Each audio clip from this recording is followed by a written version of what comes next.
F-426. The bond on Keante is $5,000. Leave town to You wanna take my kids from me and act like that? You in there?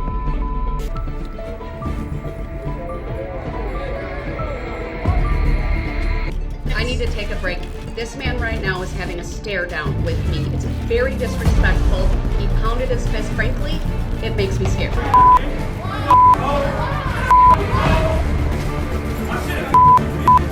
Pulling out the joint, lighting it up, and puffing away. This as security then moved to take him from the courtroom. The other case, F-426. The bond on Keante is $5,000. leave town to This is Judge Mindy Glazer. Good afternoon. I'm Judge Mindy Glazer. I'll be presiding today over the bond hearings. Today she'll see dozens of defendants. You were arrested for retail theft, and I'll appoint the public defender for you. But one in particular is sure to stand out. The defendant is Sherry Lynn, who's facing charges of felony battery and resisting arrest with violence. Lynn appears remotely and is represented by a public defender. And from the very first question, have you ever been treated for any mental health issues? Why don't you yourself first? it's clear Lynn is in no mood to be in court. I'm sorry, ma'am. How's it go yourself? Okay, well, I'm a little busy right now. Let's take another look. How's it go yourself? Judge Glazer initially finds the behavior amusing, but she's not about to let it continue. Ma'am, I'm just trying to help. Ma'am, he's trying to help you, and please don't use profanity or try and disrupt my courtroom, because I don't want to be forced to hold you in contempt of court. Mr. Snyder's trying to help you. And I'm ordering that you stay away from Cynthia Cuba. Do not have any contact with her, and you must stay away from her home or place of business. As to the other case, Who is this Cynthia Cuba? Tell me. I don't you know, referred actually to? try to hit with the pliers. The other case, F-426.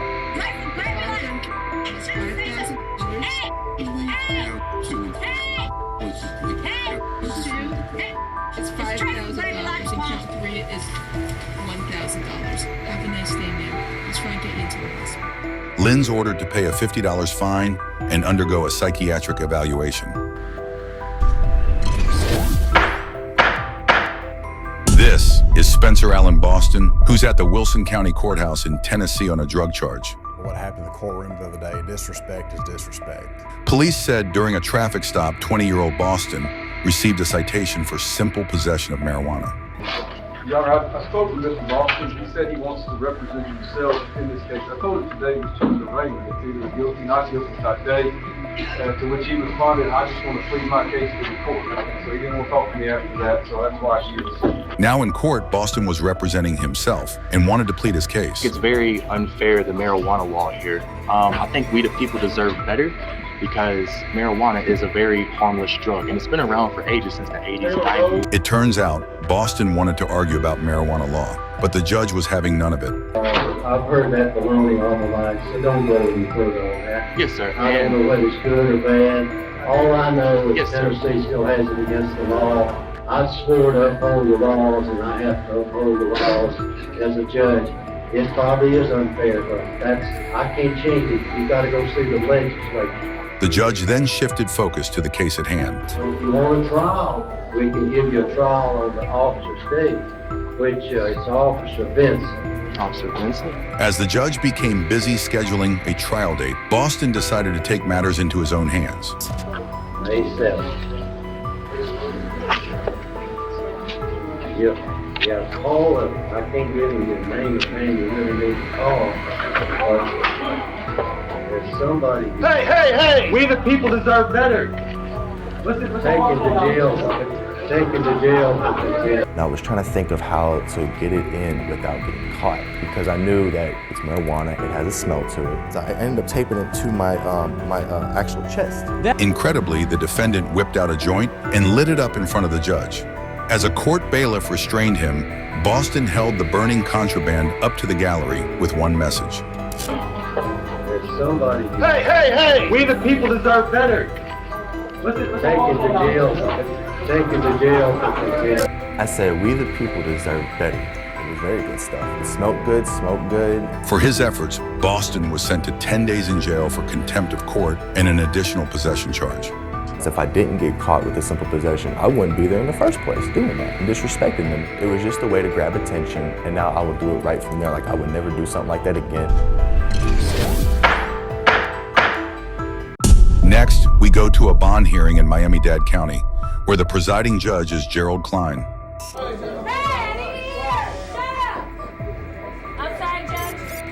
As he addresses the defendant, keep your eyes on the woman in the background, 24-year-old Nicole Bab.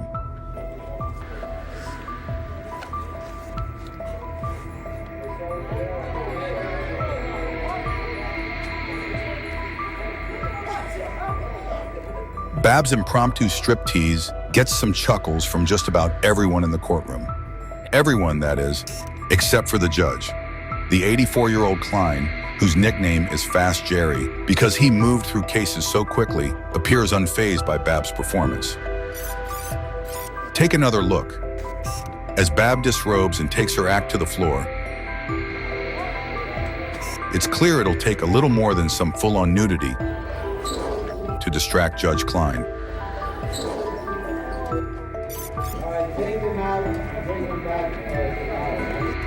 Looks like after 40 years on the bench, Judge Klein has seen it all.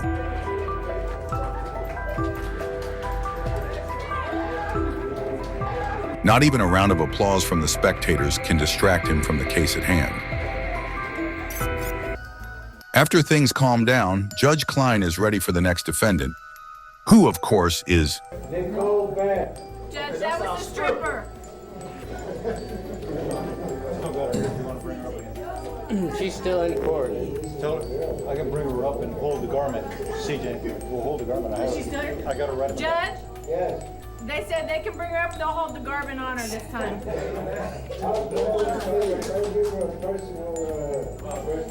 The situation finally gets a smile out of the judge. No, she's here, Judge. She's here. Yes, they're just gonna hold the Ferguson garment on her. She's coming. A newly clothed Bab, charged with identity theft, approaches the podium. What's his status in the other matter? 5,000. Ma'am. Are you homeless? The defendant doesn't stick around to answer. Not. He's talking to you. He's talking to you. No, I'm not. I don't want to stay here. No. Miss Bab. She doesn't want to stay, Judge. She wants to leave. You're charged with criminal use of personal identity. And with that, Judge Klein sets the bond, $5,000.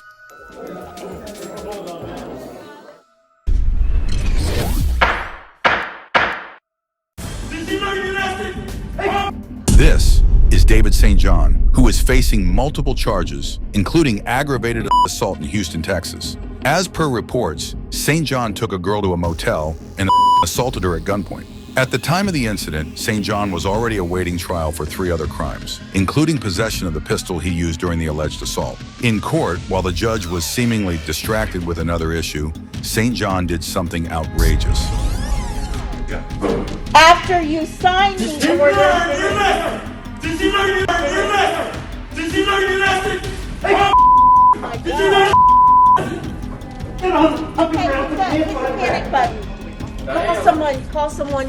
He kept repeating, "Did you learn your lesson?"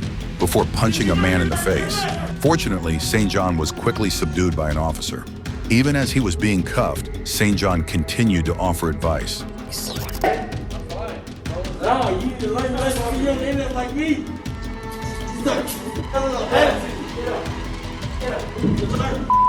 It was unclear why St. John attacked the man, but before leaving the courtroom, he had one final word of wisdom.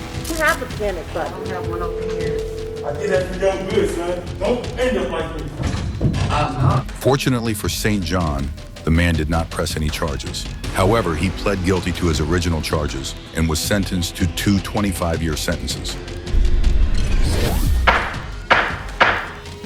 Next, we head to Dallas, Texas for a civil hearing. 33-year-old Amanda Stiles and her ex-husband, Ryan Parnell, are in a child custody dispute. Parnell's attorney, Lacey Kimball, has filed several motions with the court, which include a request that Stiles take a drug test. Today, both parties appear remotely before Judge Drew Tenaisa to review the motions. Stiles appears without an attorney. Good morning. How are you all? Morning, how are you? Morning. Go ahead, Ms. Kimball. A custody evaluation was completed, and so we have filed a motion for drug screening and a motion for psychological exam based upon that custody evaluation recommendations. Blah, blah, blah, blah, blah, blah. Stop talking. Things get off to a rocky start. You'll be able to respond in just a second. Ms. Kimball, you can go ahead and finish, and then Ms. Stiles, you'll have an opportunity to respond in just a minute. The judge remains calm as Kimball continues. We also had sent discovery out as laid out in our motion sometime back. We ultimately never got a response. We got responses. Objection. Hold on, wait a second. Ms. Stiles, you just need to object, and then let me know what your objection is. Don't yell at her. Object to hearsay. Hold on. Judge Tenaik presses the mute button on Stiles, allowing Kimball to speak without interruption. And then we have an order to compel Ms. Stiles to provide dates for a deposition. All right, so Ms. Stiles, I'm sending you a prompt to unmute. If you just unmute yourself, you can respond. Despite her disruptive behavior, the judge moves forward, attempting to get Stiles' responses to the 4 motions in question. Do you have an objection to taking a drug test? I use marijuana daily. All day, every day. So I'm glad to take the drug test. Stop. Okay, go. It's going to be on his expense, but I'm Stop. I'm pretty low key. We're in court. You need to be respectful. Just say Judge Tenaik. Okay, it's pretty easy. So you use marijuana all day, every day. Not really all day, every day, but I use it daily, if that helps you with your interpretations. Mr. Low-Key Honorable Judge Tenaik. I'm not interpreting. I just said what you said. Hey. What is your response to the request for psychological evaluation? I'm not doing it, and you cannot force me to do it. You cannot physically make me go and show up and partake in anything that I do not want to partake in. Yes or no? Do you agree or not agree? You don't get to ask me questions right now. What's your response to their motion to compel? Have you read their discovery? Ma'am, you need to answer my question. I answered your question. All right. By now, even this low-key judge seems to be losing patience. So I'm going to warn you that it is completely inappropriate to swear like that in court. Stiles then pushes her camera away.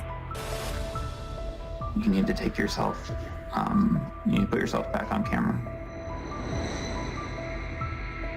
I'm gonna sanction you $100 for every time that you swear in court, because that's not appropriate. You just need to not do it. Judge Tenaik tries to get back on track. In terms of the deposition dates, what's your response to that? What dates? Ms. Kimball, do you have proposed dates? And whose expense? Mine? Because if it's mine, I'm not doing it. Sanction, give me $100 fee. Woo woo. So I am finding you in direct contempt. Okay, 1 fine. Finding you $100. Okay, make it 2. Damn. I said 2 words. Ma'am, I don't think you want to do this. I will, as I said, sanction you. Please do. Before ending the hearing, the judge tries to get a deposition date on the books. Which of those dates works better for you, Ms. Stiles? What time? Donna. 3 contempts. Correct, that is 3. Supposed to start at 9 a.m. What date? That question is to you. Never I mind. said what time? Time, date? You know, these things. I'm not gonna let you look. You don't get to do this for your own pocketbook. I'm muting you for. All right, I'm going to count that as another violation. Stiles was held in contempt and ordered to pay $400 in fines. As for the child custody case, Stiles later relinquished her rights to the child, including any visitation rights, and the father, Ryan Parnell, has full custody. I won't do it off my case. It's conflict of interest between me and the conflict. This is 19-year-old Keante Hunter, who's accused of murder in Louisville, Kentucky. In 2012, Hunter allegedly broke into the home of 21-year-old Jesse Williams and shot him and his girlfriend while they were asleep. Williams died on the spot while his girlfriend survived. Hunter was arrested and charged with murder, attempted murder, and tampering with physical evidence. At his pretrial hearing, the defense attempted to suppress a statement Hunter gave to police after the shooting. Keante, who was a juvenile at the time, the case law does support, and just our own common sense knows that juveniles have a lowered understanding, a lower intelligence when it comes to legal rights and things of that nature. I would argue that given his situation as a juvenile, that the Commonwealth has not met their burden showing that that was an intelligent and voluntary waiver. But Hunter had other ideas. Mr. Hunter, hold on. At first, he disagreed with his public defender. I won't do it off my Sit case. down. It's conflict of interest between me and the conflict. Then, as he was about to be thrown out of court, Hunter exploded. I want to file a verbal motion. In a fit of rage, Hunter spat on his own lawyer and swung his handcuffed arms at him before being taken down by deputies. But the defiant defendant was not done.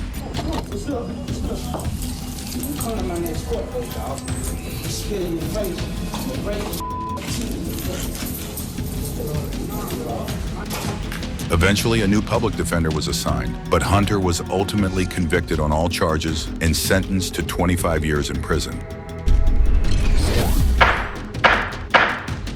We're going to turn next to the night of terror in an American city, Kalamazoo, Michigan. An Uber driver now charged with multiple counts of murder, 6 people dead, apparently killed at random.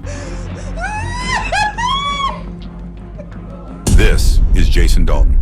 On February 20th, 2016, authorities received several 911 calls about a rogue Uber driver in Kalamazoo, Michigan.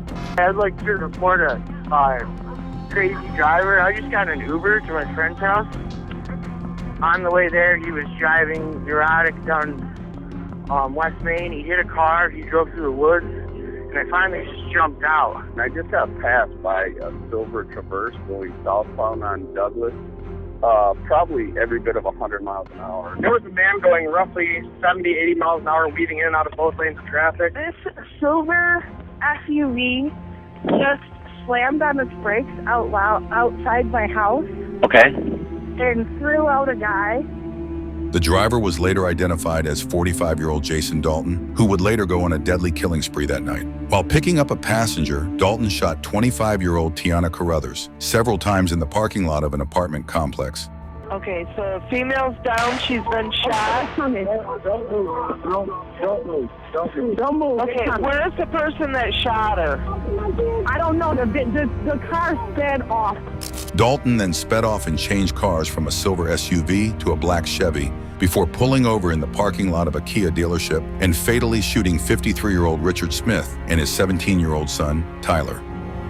Hi, we just drove by the Kia, and a guy just shot some people in the parking lot. There were 2 guys laying on the ground and 1 guy pointing a gun at them. 10 minutes later, authorities received another 911 call. Keante County 911. I'm at the Kalamazoo Cracker Barrel, and there's been gunshots in a car. There's gunshots in a car? Yes.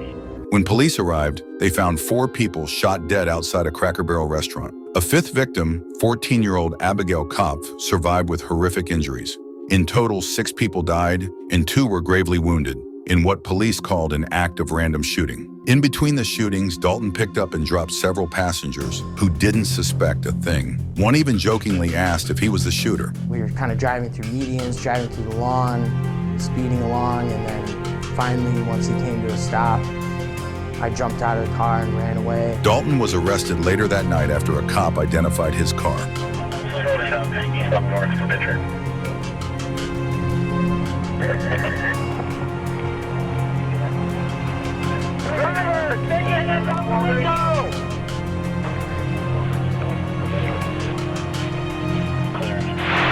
he surrendered without resistance.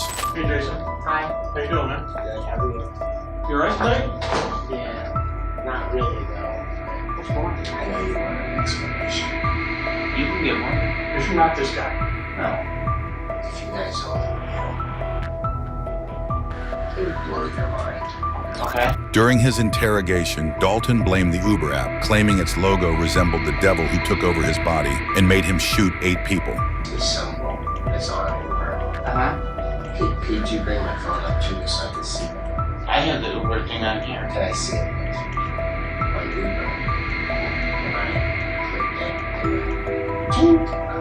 and then there was like a double head that popped up. And I pressed that button. And that's where all the problems were. I've experienced the full body takeover. It literally has control of me. I would have never done any of these atrocities that have happened. Right. What made you be a prayer on plane? The app, the Uber? Is that what made you put the vest on too? You remember shooting people? There's like little spots where it pops in. At trial, Tiana Carruthers, who suffered severe mental and physical trauma, took the stand.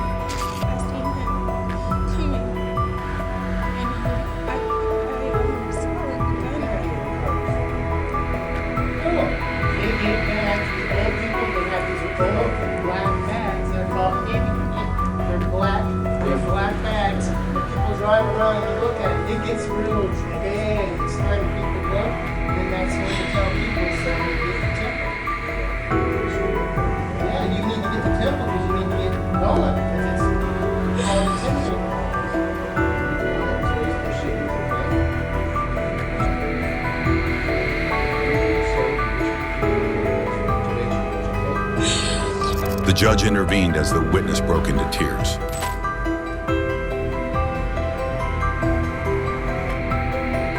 Ms. Carruthers, are you okay? Or do we need to take a minute? When the prosecutor asked Carruthers if she needed a minute, Dalton lunged at the victim.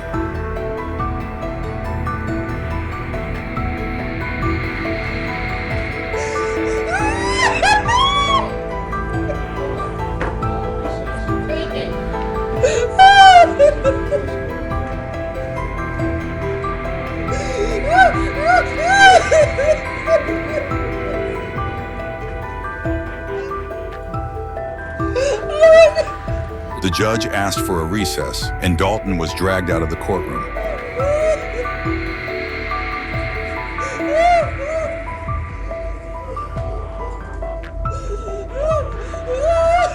Loved ones of the victims gave some powerful victim impact statements. Now my gears turn thinking, why would you hurt me? I pause, replay, and relive every single moment. I just can't keep living in the past. But it feels so fresh waking up in cold sweats that you, Jason Dalton, might come again and empty a full clip. You are nothing but worthless, despicable evil. When the detective sat my mom and I down and told us that my brother and my dad had been shot and killed, I couldn't feel a thing. I was emotionally numb and I felt like time had stopped. Eventually, Dalton pleaded guilty to multiple counts of murder, assault, and felony firearm. Finally, it was time for the Uber killer to learn his fate. You, Jason Brian Dalton, be remanded to the custody of the Michigan Department of Corrections for assessment and sentencing for a period of life without the possibility of parole as mandated by statute. This is to be served consecutive to any sentence imposed. Dalton was ultimately sentenced to life in prison with no hope of parole for his deadly shooting spree. Listen to me. You don't let me out of here, I'm gonna you. I'm a Jew. I'm gonna life if you don't let me out of here. Okay? I'm done. This is Juan Rodriguez, who's accused of stabbing a woman in Miami, Florida. In 2010, Rodriguez allegedly stabbed nurse Nadine Morris at a mental health facility he was residing in after accusing her of theft. Now in bond court on an attempted murder charge, Rodriguez was off to an explosive start.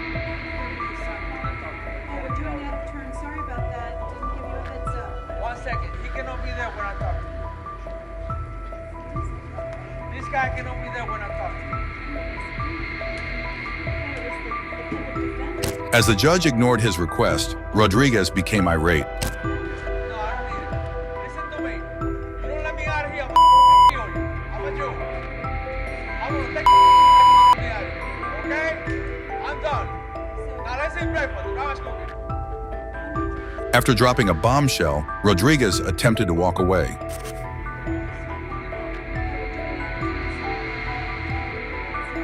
When brought back, the defendant once again demanded to be released from prison and continued threatening to kill Judge Beatrice Butchko.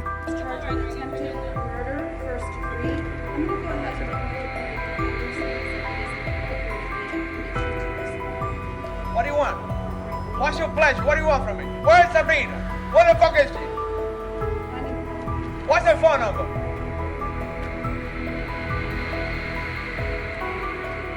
If you don't let me out of here, I'm gonna... The judge seemed calm and eventually denied him bond.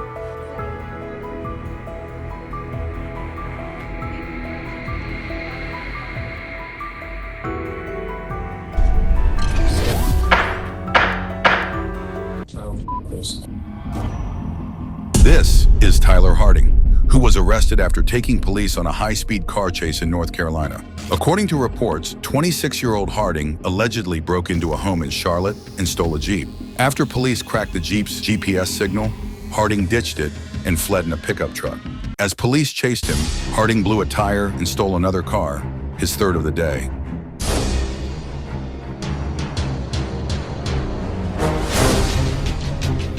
Harding zoomed recklessly across the highway, driving over dividers and sidewalks.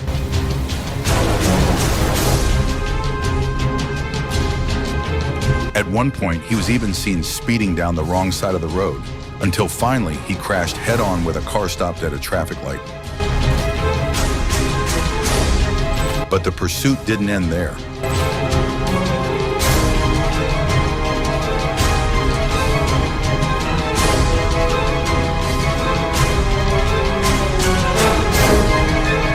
Harding pushed the crash victim out, who was 7 months pregnant at the time.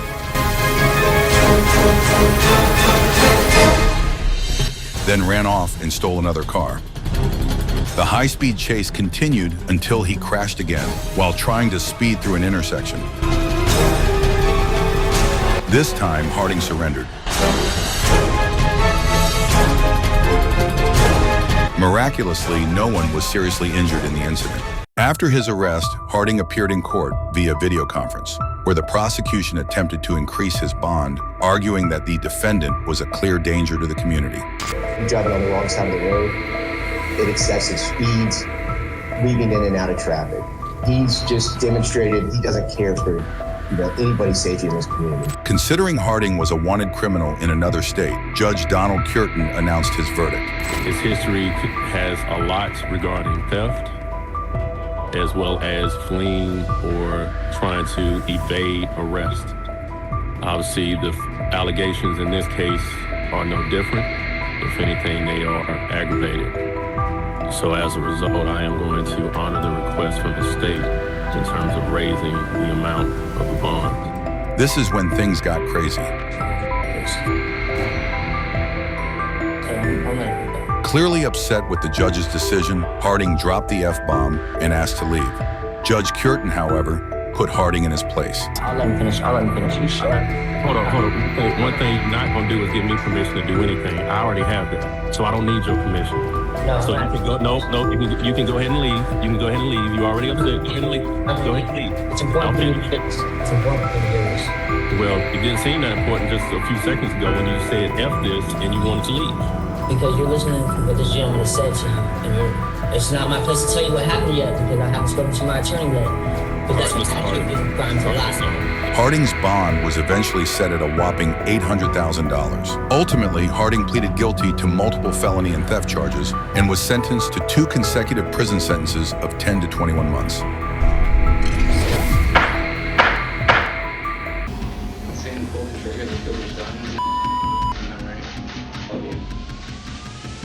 This is TJ Lane, who's on trial for multiple murders in Ohio. Lane was 17 when he opened fire at his Chardon High School on February 27, 2012, gravely injuring several students. At Chardon High School, we had shots fired, gunshots, multiple gunshots. 911. Chardon High School, we need police up here. There's someone in the building with a gun. Authorities were flooded with panic-stricken 911 calls. 911, where's your emergency? We just had a shooting at our school. We need to get out of here. Oh, okay. Okay. Do you have any idea where the shooter is?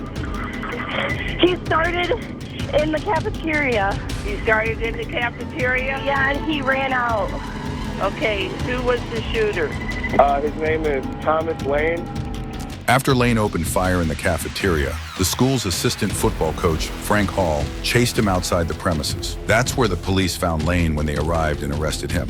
Tragically, 16-year-old Daniel Parmenter died at the scene, while Russell King Jr., 17, and Demetrius Hewlin, 16, later succumbed to their injuries at the hospital. The shooting also left 17-year-old Nick Wolsack permanently paralyzed. All of Lane's victims were his classmates. Lane was charged as an adult with 3 counts of murder. His friends said the teenager was often quiet and kept to himself. He was just a person that, wanted to hide himself and keep all of his emotions in. The kind of guy that, would sit by himself and just never bother anybody. Reports also suggested that Lane had a deeply troubled home life. His father had previously served in prison on assault charges, while his mother often stayed away from home.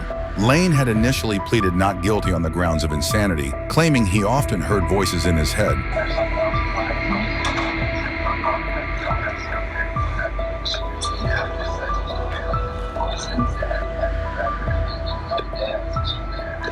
But eventually, the defendant was found competent to stand trial. So to avoid the death penalty, Lane pleaded guilty to the murders. You're pleading guilty. You weren't too guilty to the 3 aggravated murder charges. For 3 firearms justifications. At his sentencing, Lane showed no signs of regret as the victim's family members addressed their children's killer. The child stole my baby's life, and he should never be able to do this to anyone ever again. I will have to eventually forgive you. Otherwise, you will haunt me. You will never, ever be in my thoughts after this. Never. I want you to endure years and years of pain and abuse, which is, in my opinion, not harsh enough. Lane's lack of remorse was more evident when he arrived for his sentencing, where he started executing his sinister plan by unbuttoning his shirt and revealing a white t-shirt with the word "killer" scribbled on it. Lane, who wore a similar t-shirt the day of the shooting, showed it off in the courtroom with a smug smile on his face. And if that wasn't enough, this is what the evil killer had to say to the victim's family members. Saying pull the trigger that killed your son, no memory. Love you. Ultimately, Lane was sentenced to life in prison without any chance of parole for the murder of his classmates. First, the defendant's conduct was without any provocation. Second, it was extreme. He was relentless in his shooting. He repeatedly fired his gun at these victims in sequence, moving in the position to better the aim. He inflicted extreme injury, and he kept shooting. That's what you want to say? No, go back. This is Iky Smith, who's on trial for several offenses in Detroit, Michigan. According to reports, Smith went on a sexual assault spree in 2011 across 9 different communities, which lasted 6 years with over 34 victims. The 32-year-old was finally caught when CCTV cameras captured him trying to break into a victim's home. Police also found a cigarette butt on one of the victim's beds, which had Smith's DNA on it. Smith was arrested and charged with multiple counts of first-degree sexual assault and home invasion. At his trial, several of Smith's victims bravely came forward and testified. He leaned down and he told me not to make any noise and not to do anything or he would hurt me. His modus operandi was simple: climbing through an open window and attack his sleeping victims. Iky Smith got into her home through an open kitchen window and assaulted. I rolled over in bed and I saw a flashlight in the doorway. Smith even threatened to hurt his victim's children who slept next door. I'll hurt her, I'll hurt you. He held a knife to my neck. One of the victims had begged Smith to stop, as she was already a assault survivor. I was trying to make him see me as a person, to have sympathy for me. Smith backed off, but not for long. I still have a desire, I still want to do this. I want you to feel how excited I am, and he took my hand and made me touch him. Mid-trial at his sentencing, survivors delivered powerful victim impact statements. Mr. Smith made a choice to come into my home on November 24, 2014. He made a choice to forcefully violate me and set into motion a series of events that drastically altered my life, and not only mine, but those of the people who I love and who care for me. That day has caused a lot of people in my life to leave. I want him to go through the fear that all of us went through, being woken up in the middle of the night with a knife to our throats, and taken advantage of. And I hope that he gets that every night. Before declaring his fate, Judge Dalton Robertson condemned the defendant. I don't think that the guidelines lead out enough punishment for him. Because I want him to have to face up to what he's done. He is a danger to the community. He's a danger to women. He just cannot resist. Well, it's okay with me. You're lucky you know. This is when things got crazy. As Judge Robertson refused to allow him to speak, Smith lashed out with the F-bomb. Well, it's okay with me. You're lucky you know. Ultimately, Smith was sentenced to 55 to 80 years in prison. He stole from me things that aren't tangible, things that you can't replace. You can't put your hands on the things he took from me. Closure means it's over. This becomes part of you, and you have to grow through it. This was not my fault, and it's not the fault of anyone who is a victim of that, but it's something that you struggle with. Like, so if I have the strength and I can do that, and that may give hope to somebody else, as a person, that's the least I can do. I'm a white supremacist. Why'd I vote for Bernie Sanders? This is Jeremy Christian, a self-proclaimed white supremacist. Revolutionary. We brought all the Semitic monotheist child molesters over here. I'm a Viking. We brought them over here. Come on, we got prior land claims. Constitution, that ain't speech or die, Portland. You got no safe place. In May 2017, hundreds of people boarded a full Green Line Max train headed east into Clackamas Town Center on a bright spring day. What was supposed to be a typical drive quickly turned into a nightmare. A drunk Jeremy Christian began hurling hate speech and biased language at two black teenage girls, one of whom was Muslim and wearing a hijab. It's like we got a Christian or Muslim bus driver. I'll stab you too. Witnesses reported that Christian continued to yell about decapitating heads, and the train operator even threatened to call the cops if he didn't stop.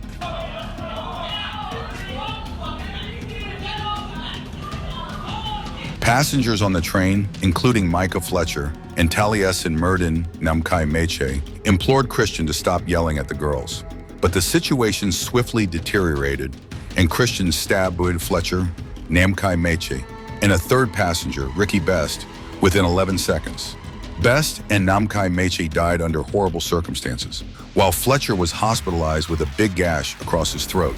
Christian attempted to flee the train with a knife, but was apprehended and admitted to the stabbing. The tragedy stunned the entire Portland community, leaving many wondering how something like this could have happened. One of the casualties, Ricky Best, was an Army veteran and an employee of the City of Portland's Bureau of Development Services. "I can't stand by and do nothing," his son said, quoting his father. Micah Fletcher, another victim, was a Portland State University student at the time of the incident and spoke about how Portland is supposed to be a community where people can be protected. I want to apologize to my family, quite frankly, because I don't feel like I've been able to be there. I am so busy trying to heal myself. I have not been able to basically go home for 3 years. He stated that he still has nightmares from the day of the attack. During the trial, Christian started cursing and threatening to kill a relative of the deceased, who gave a victim impact statement.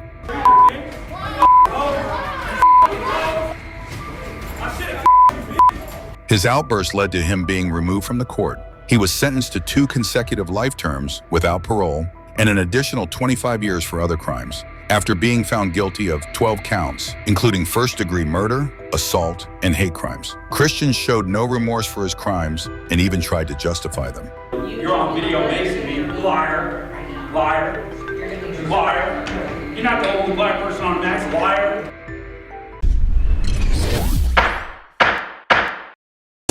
This is Daryl Brooks, who is convicted of killing 6 people and injuring dozens of others. after he drove his SUV into a Christmas parade in Waukesha, Wisconsin. Reportedly, during his reckless driving, he reached speeds of over 30 miles per hour, and the prosecution argued that his driving rampage was intentional.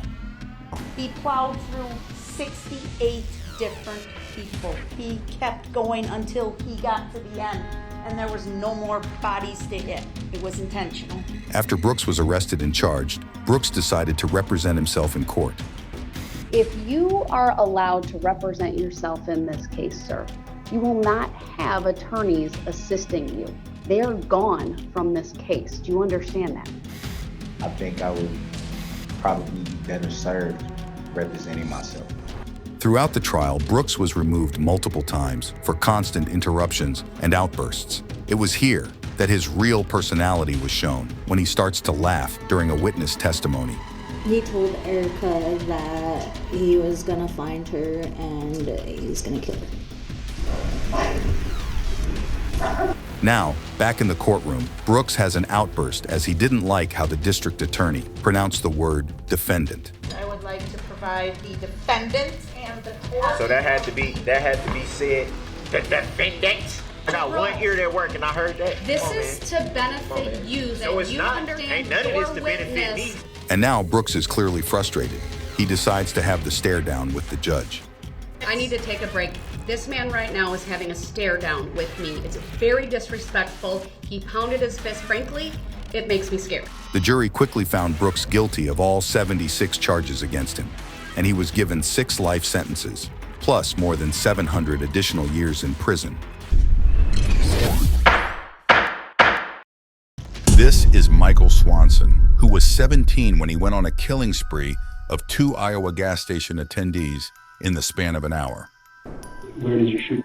On the body? Yeah. In the face. In the face? Okay. Why the face? If I was just gonna shoot to injure her, why would I shoot her at all? Swanson entered a gas station in Elcano, Iowa, in a ski mask and a handgun, demanding cash and cigarettes from 47-year-old Vicki Bowman Hall. Despite following the request without hesitation, Swanson still shot and killed her. An hour later in Humboldt, Iowa, Swanson repeated the same act in another gas station, this time killing Sheila Myers. He was arrested 60 miles away from the shooting when authorities identified his vehicle. With both victims following his request, but were killed anyways, it indicated that murder was Swanson's primary goal. How did it feel when you pulled the trigger? I mean, some people say that, it feels powerful or that it's kind of a rush, or what did you feel when you pulled the trigger? I feel powerful. Swanson was charged with 2 counts of first-degree murder and 2 counts of burglary. All allegations of Swanson's motives were answered by himself. I then intentionally, deliberately, and with premeditation shot the clerk, causing her to die. I did this with a specific intent to kill her. Now, as one of the victim's daughters gives a victim impact statement, Swanson sits completely emotionless. How could you do what you did to my mom and my family? I want to know if you're even sorry. Are you sorry for what you did? My mom was not only completely 100% innocent, but she was also a defenseless woman when you came in with that gun. You said you did it for cigarettes and money and so no one could identify you, but I think that's a lie. You did it, as you later said on, that it was so you could feel powerful. As Swanson was sentenced, he smiled and laughed. Cold-blooded murder. Cold-blooded murder, young man. You are dangerous. You are unpredictable. Prison for the rest of your life. Swanson was given 2 life sentences, and 4 years into his sentence, he slit another inmate's throat.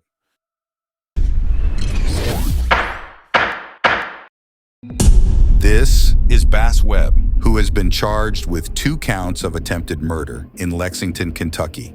You can see on this security camera, Webb tries to run over 2 employees at a jail he recently served time at. Now, at his first court appearance, the judge is about to remove herself from the trial because she knew the 2 employees. There's no way I'm going to try this case or have any further proceedings where I have to see you for one further step. And now Webb is about to shock the courtroom. There's no way I'm going to try this case or have any further proceedings where I have to see you for one further step. Set preliminary hearing for next week. He just spits on the judge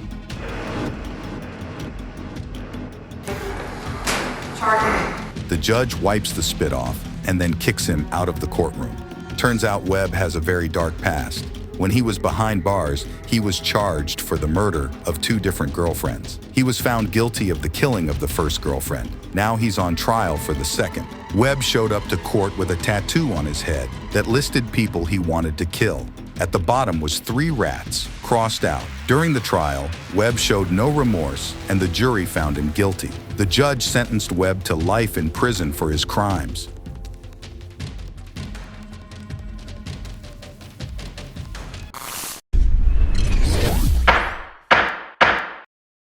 This is Keith Ferguson from Kalkaska, Michigan. He was set to court for 12 felony counts, including kidnapping and murder. Ferguson, who was 40 at the time, was engaged in a divorce argument with his wife, Tiffany Ferguson, when he began to suddenly beat her, followed by fatally shooting her in front of their 4 children. He then hauled the children over to Tiffany's parents' house, where he fatally shot his father-in-law. After fleeing the scene, Ferguson stormed a nearby house, taking the owner hostage, and barricaded himself inside the home. After a 7-hour standoff, Ferguson was arrested. The defendant has already murdered and murdered multiple people and fled and has taken hostages. During Ferguson's court appearance, his attitude and remorse towards the situation baffled everyone. All right, Mr. Bryson, can I get you to stand up there at the podium, please? All right, I need to have you raise your right hand for me. Okay, all right. Put me back my Okay, stop. At his sentencing, Tiffany's best friend gives a victim impact statement saying she always felt that Keith would hurt his wife. I knew one day he would kill her. She would always reply, he loves his kids too much. He won't kill them. He loved them so much, he murdered their mother and grandfather. When asked about his children, Ferguson never desired to see or speak to them again. The judge responded by saying, "You may not meet the clinical definition of insanity, but there's really something fundamentally wrong with you." Ferguson was given a life sentence without the possibility of parole. See y'all in hell.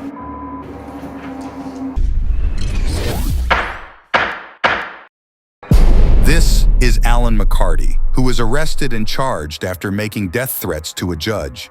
In a child custody case, a judge ruled against McCarty and took away his children.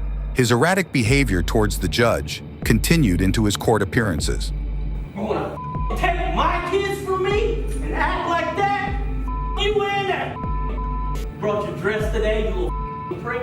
My daddy owns the building and I look like a idiot, huh? Shut the up, I'm trying to think over here. After McCarty was found guilty for the original threats made to a judge, we now move on to the sentencing. You threatened my life. You!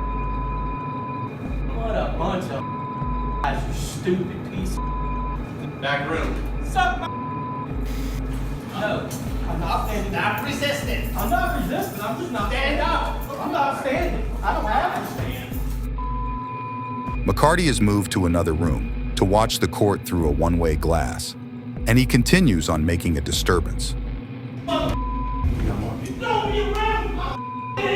McCarty was sentenced to 20 years in prison. The judge also issued an additional 10-day sentence due to his actions in the courtroom.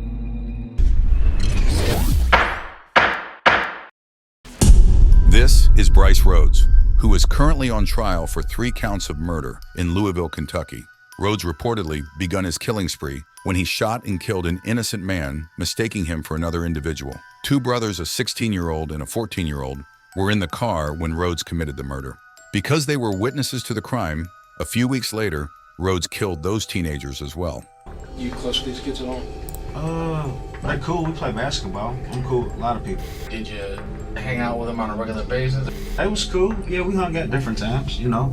I need a lawyer, man, if you're gonna keep all in my face.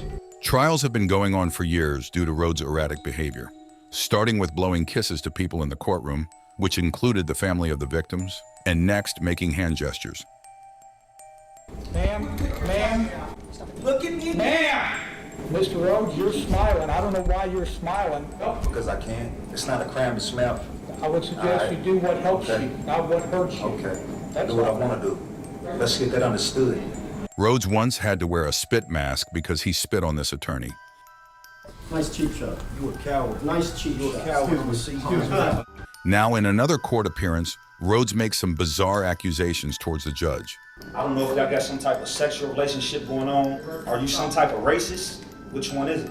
Or are you just wrong in everything that you made a motion for? Are you a secret Ku Klux Klan member? Is that what you really are? With Rhodes' in court behavior being out of control and him firing several of his lawyers, the trial has been extended much longer than expected. With it still in action, it's safe to say that Rhodes will not be back on the streets anytime soon.